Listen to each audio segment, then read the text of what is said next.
All right, folks, it is time for the weather model discussion here for February the 7th, Tuesday, February the 7th. How about we get the day on there as well? William Cole here in the Storm Studio. Semi-busy day here in the Storm Studio. We're tracking some rain around the area, an opportunity of some heavier rain tonight, tomorrow, and there is a very limited, I know some of you folks have been asking about this, a very limited Storm Prediction Center risk in our southern counties. We'll talk about that. Right now I'm not overly concerned, but again, we'll talk about that as well. Again, this is our behind the scenes look at how we're putting together the forecast of the day.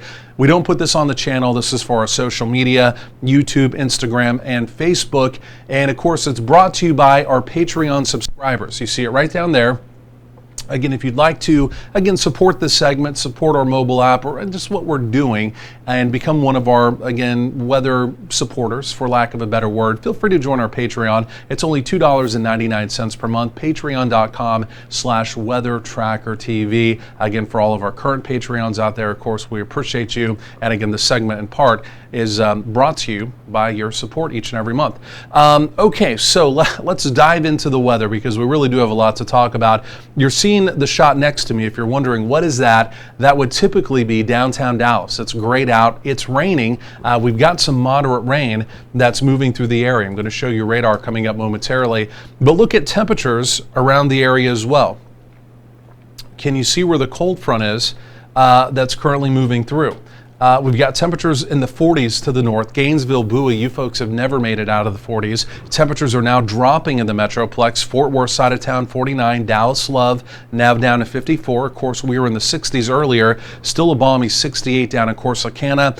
So this front is in slow-mo motion moving through the area. And it's truly going to take through the rest of the evening and tonight. But near the front, that's where the rain probabilities will be maximized as we go through the overnight and into parts of tomorrow as well. So far today, here's a look at radar. The rain's been pretty well isolated to widely scattered, really as anticipated. In fact, it hasn't been until now, late this afternoon, that we're beginning to see more in the way of echo returns around North Texas. So number one, you can see out in our far northwestern counties and western counties, it's pretty spotty there, right? As the front is now beginning to push into the Metroplex, you can see maybe a rumble of thunder down to the south, down in parts of Hill County or Navarro County. In fact, lightning strike count are still saying 0, so mainly just heavier rain down there. Moderate rain moving into Dallas County. The evening commute in Dallas, and really I would anticipate around the Metroplex, it does look wet. Dallas County, though, could even be some ponding on the roads. So again, do keep that in mind. And this will be the trend, right? Through late afternoon, into the evening, tonight, and at least in the parts of tomorrow, it's going to be wet. The morning commute, by the way, Wednesday morning, does look wet here in the Metroplex as well. Okay, this is what I want to do. And if you're new to this segment, this is where we truly like to look at the raw data, right? And so that's what we're going to do. We're going from our graphics now over to the raw data. And I really want to answer this first of all because again we had some questions about this today. We've got a very we call marginal risk, what the Storm Prediction Center calls the marginal risk. It's been added into our far southern counties, right? We're talking about like down around Anderson County, down around the Palestine area. And right now it's going to be for an opportunity of a storm with gusty wind. That's what the actual, that's what the outlook has been based off of, right? Is the probability, 5% of a storm with gusty wind. Now the thing you have to keep in mind, marginal risk, the way these are done, it's quantity over quality, right? Quantity meaning how many severe storms or if any, and marginal means maybe one or two, right? Or none, right? It's just really borderline. You get into slight, then you become a little more probable with storms that could be severe. Enhanced typically means a line of storms or a broken line. When you get into moderate or high, obviously, then you're dealing with more of an outbreak situation or a widespread severe weather type of event, right? Marginal, again, means one or two storms or maybe none. You're just right there on the fence. So keep that in mind. In our area, I really don't see much of any severe concern whatsoever. I see a heavier rain concern possibly developing overnight. But again, as you get down maybe towards the coastal plains where it truly is unstable down there and temperatures are milder, as that front sags down into that area, again, not impossible for maybe a severe storm down there, right? But really, truly, this is not a severe weather situation. Let me quickly go and show you tomorrow as well.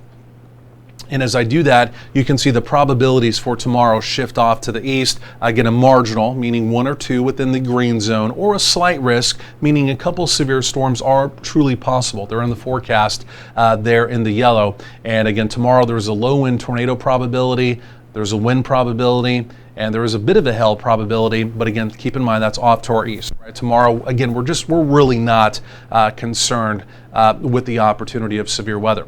Now, this is what I want to do. I want to dive into the model. I'm going to change the view. And in fact, I'm going to leave the view. That's not, we were actually on the correct view. Okay, so this is what I want to do. Again, this is where we really get into the raw data. And we've got to hurry just a little bit. Again, we're just after 4 o'clock. I've got about 30 minutes until I've got to do our real weather for the evening. But I want to walk you through this. I think these are important. I like doing these, number one, but I think for the folks out there, I think you guys like them, number one, but also I think it gives you a different aspect than just the normal TV graphics that we run through, right? So this is just a completely different deal. So number one, we're looking at the mid-levels of the atmosphere. 18,000 feet, we're looking for areas of spin, storm troughs, or ridges, active weather or calmer weather, okay? So number one, 2 things going on.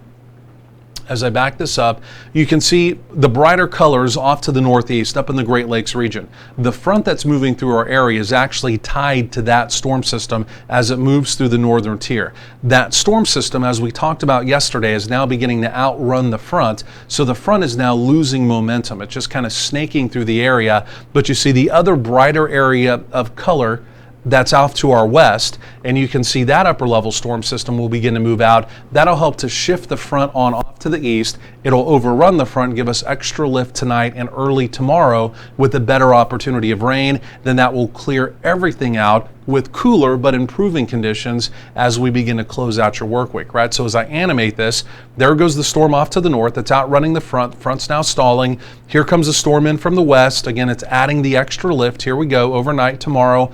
Early tomorrow, an opportunity of more in the way of widespread rain focused near the front.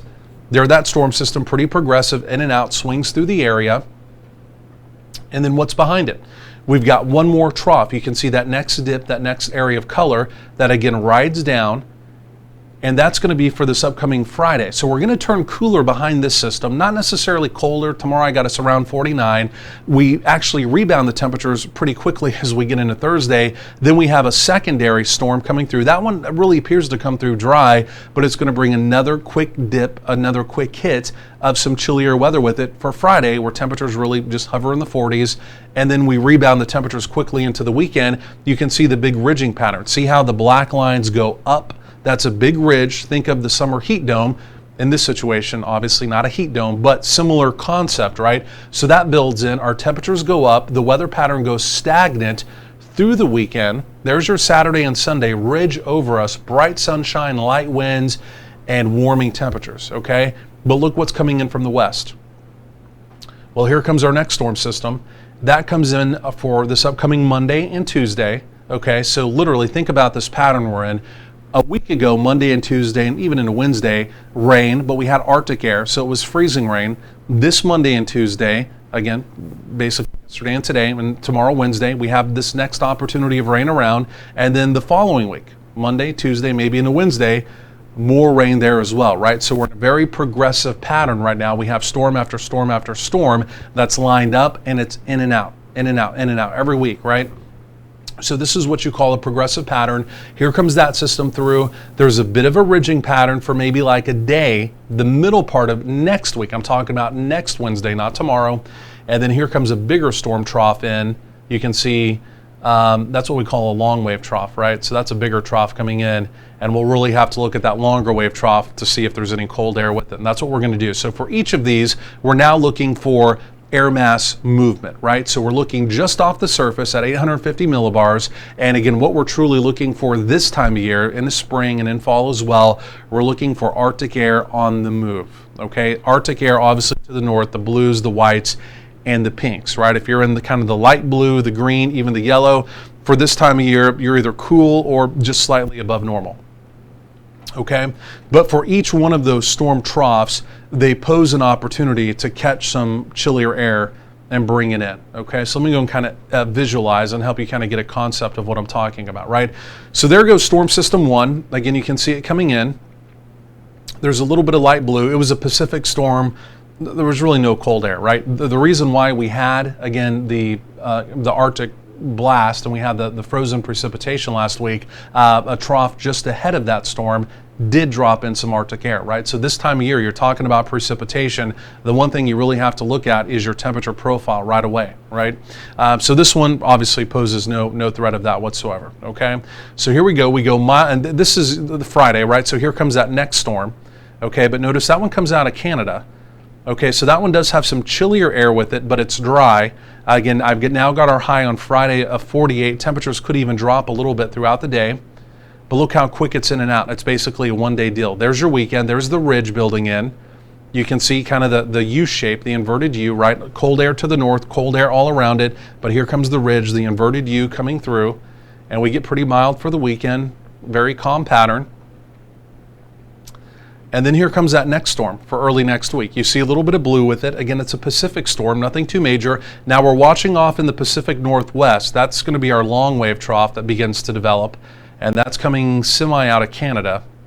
You can see it's definitely picking up some colder air. It's turning the west coast and the Intermountain West colder for sure, right? So it's not just touching kind of a finite area, right? It's not touching just kind of a small little region like a short wave trough does. Long wave trough right now, that's covering half of the nation and changing their air mass, right? With chillier air, most likely even a little bit of modified Arctic air. In fact, you're seeing the whites up there in the Dakotas, right?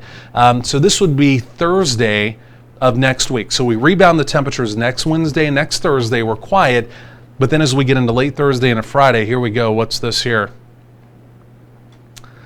That's going to be razor close. We got a front coming through, and it's going to be a near Arctic front in about 10 days. And again, keep in mind this, obviously when you hear 10 days, what's the first thought that goes through your mind? Okay, 10 days out, that can change. But at least what the data is showing right now, it's a pretty good blast of cold air coming down, right? Not crazy cold. Again, not record setting, nothing like that. But it looks like in about 10 days, our stretch of, again, semi-mild weather we've kind of been enjoying since the Arctic air from last week, looks like that's going to be changing. And again, you can see that right there is truly going to turn most of the nation colder, and in fact, especially up towards the northern tier, sharply colder than where we are right now. So if you like milder weather, if you like kind of on again, off again rain, enjoy it, because in 10 days, the way it looks right now, that's going to be a real big pattern change.